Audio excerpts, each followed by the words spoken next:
It's time to cook with Susan Beck. Today I'm going to make for you raspberry ribbon pie. This is a beautiful piece of pie layered with a cream cheese with topping, filling, and some raspberries. I thought it's a perfect time to make this as raspberry season is now beginning. We've been picking a little handful from our fresh raspberries every day. Not enough though really to make this pie, so I am going to use frozen raspberries today. This works with either fresh or frozen. It's completely up to you and what you have. Raspberries are a nice little treat in the summer, and this is just a no-cook, very refreshing pie. Be perfect also like for Valentine's Day or the 4th of July. Maybe you could add a couple blueberries on top and make it a nice little dish to celebrate.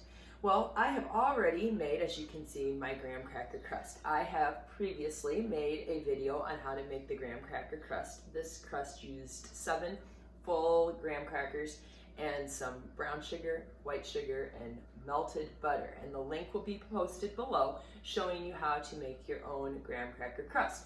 Or you can always purchase it at the store. Let's see what else we need to make our raspberry ribbon pie. In addition to the graham cracker crust, for our raspberry layer of this raspberry ribbon pie, I will be using 10 ounces of raspberries, a tablespoon of lemon juice. That little tartness with the sweet is always good. And we're going to get plenty of sweet with a 3-ounce box of raspberry Jello and a 1/4 cup of white sugar. We'll be dissolving that in 1 1/4 cups of water on the stovetop. Then we will be whipping some cream. We'll use 1 cup of that and folding it into a 1/2 brick or 4 ounces of cream cheese. I will be using the low-fat cream cheese in this recipe, but you can decide. An 1/8 teaspoon of salt for that little bit of salt and sweet, and a teaspoon of vanilla and a 1/3 cup of powdered sugar. To begin, we'll have to work on the top of the stove. I've just got a very small saucepan here. It's all I need to make the Jello base of this, and I have my 1 1/4 cups of water.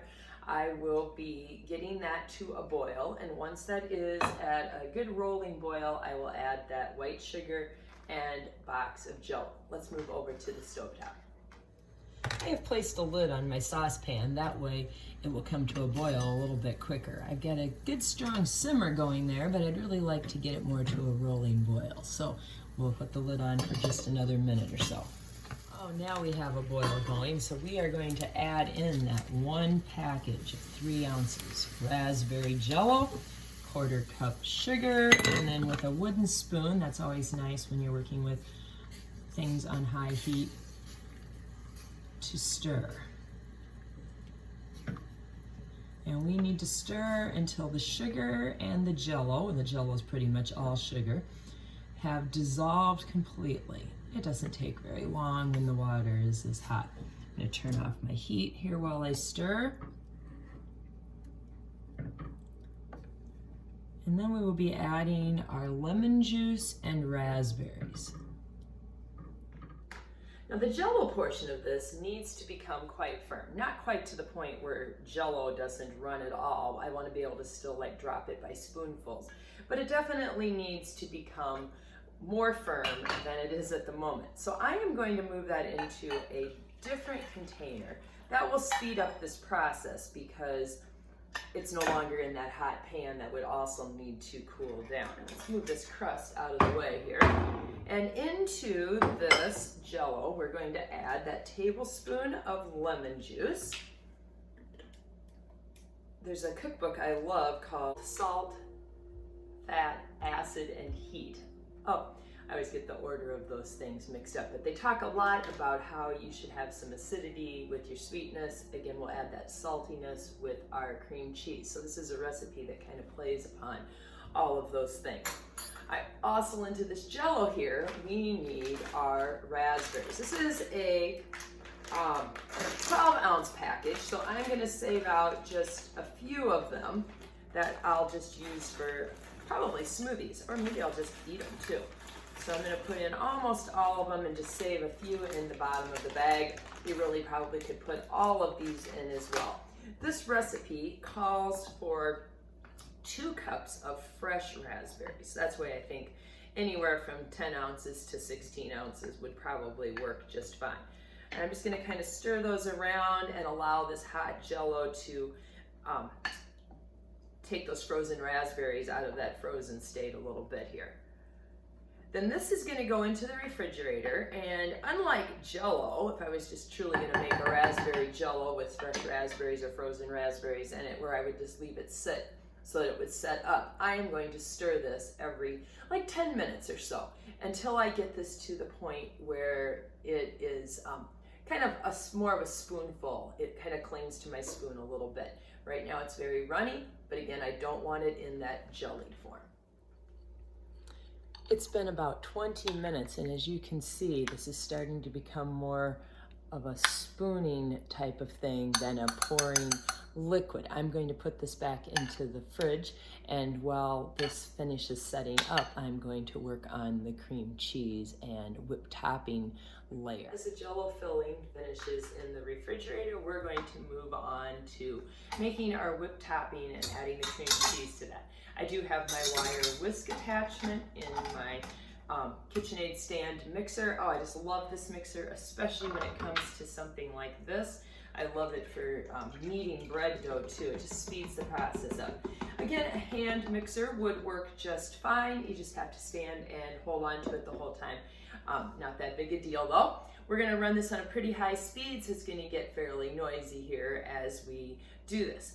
Another option though, if you don't have a stand mixer, you don't want to take the time to do this, just buying a carton of Cool Whip and just using half of that carton. I think they're 8 ounces, so like a 4 ounce Cool Whip. As I said, it's pretty noisy, but you need it on high speed to get it to go into those nice peaks that we want to create. Today I am not adding any sugar. My other whipped topping recipes always do, but this is going to be going with our powdered sugar cream cheese mixture, so we won't need any additional sugar in our whipping cream. You know your whipping cream is finished when you can get some nice stiff peaks formed, or when it sticks to your whisking beater. Now I would like to use this same mixer and same bowl to do the cream cheese layer. So I'm just going to move my whipped topping out of this bowl. It'll be okay if there's a little bit of that left behind. And then I will put into this bowl my 4 ounces of softened cream cheese. Now I set that cream cheese out and let it sit on the counter the whole time that the Jello has been cooking and setting up in the refrigerator. All right, into there we're also going to put 1/8 of a teaspoon of salt, 1 teaspoon of vanilla, and where'd it go? My 1/3 cup of powdered sugar. Put this back on my stand mixer, but this time, instead of using that whipping whisk blade, I'm just going to use the regular mixing blade. Line that up and twist it on. This I do not need to mix on the high speed. Just at a 4 or so will be good. We just need to get that sugar, salt, vanilla all beat into that cream cheese. And if your cream cheese is softened, this works much, much better.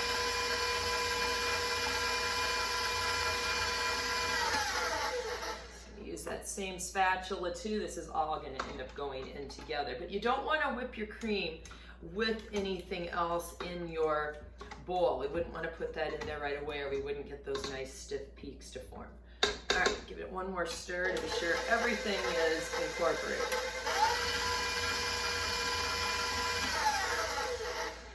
All right, that looks very good. Take everything apart here. Off that beater a little bit. There's not a ton of this filling. 4 ounces of cream cheese is really not a large amount. And now we're going to fold. We've got that cream cheese, sugar, vanilla mixture, a little bit of salt, and into there I'm going to put the whipped topping that we made, this unsweetened whipped topping. Again, if you just wanted to make it for the top of a pumpkin pie or something, be sure to add a tablespoon of sugar to that. So to fold, just means I kind of flip it over. The reason I don't want to beat this in the mixer or to take my spoon and just quickly wrap it all together is because I would ruin the airiness of that whipped topping. So I'm just simply folding it over, trying to get everything incorporated without beating on that whipped topping. And I'm not gonna do very much of this. I can still see just like a little bit of cream cheese that's maybe not mixed with the whipped topping quite as much as I would like. Okay, and that's pretty good. That's all we need to do. It's time to assemble the pie. So we're going to begin with a little bit of the Cool Whip mixture on the bottom. And I only want to use about half of it. Spread that around on my graham cracker crust. Again, remember the graham cracker crust recipe will be in the link below, or you can just purchase an already made graham cracker crust from the store. I want a knife with this. Help me out here, my spatulas. Kind of big, I want to get it in all areas. All right, next goes on those raspberries. Now again, we said that I should be able to spoon them, and this is Jello-like. It's just not completely set up as a solid Jello like you might serve as a side dish. So again, half of the raspberry mixture goes on to this raspberry ribbon pie. I'm gonna call it raspberry ribbon pie because when you cut it, you'll see like ribbons of color with the white and the red. Okay, there's our layer of raspberries. Now the rest of the Cool Whip is going to go on the top of there.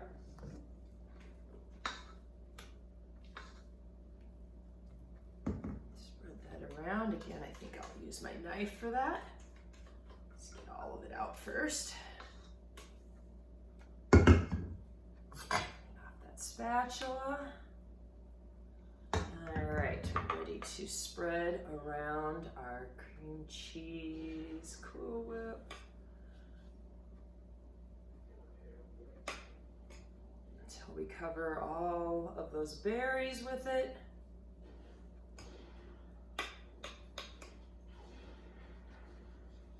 And then lastly, we put on the remaining strawberry Jello mixture. You could always top this again with more Cool Whip or whipped topping if you wanted to. Now this needs to go into the refrigerator for a couple of hours so that it finishes setting up. Then it will be easier to cut and to serve. Again, I hate to waste any of that good stuff. There we go. There is our raspberry ribbon pie ready for the refrigerator. Look at this gorgeous pie. Raspberry ribbon pie, called that because of the layers. You got that layer of whipped topping and cream cheese followed by our raspberry Jello mixture, and then we repeat that twice. Let's give this a taste. Oh, it's so pretty. I think it's a very beautiful looking piece of pie. I love the sweetness of the raspberry mixture, and it really reminds me almost of a cheesecake with that whipped topping folded into our cream cheese and sugar mixture. It's just very, very refreshing, and you know, it wasn't that hard to make, but it sure does make a gorgeous, impressive dessert. Enjoy raspberry ribbon pie.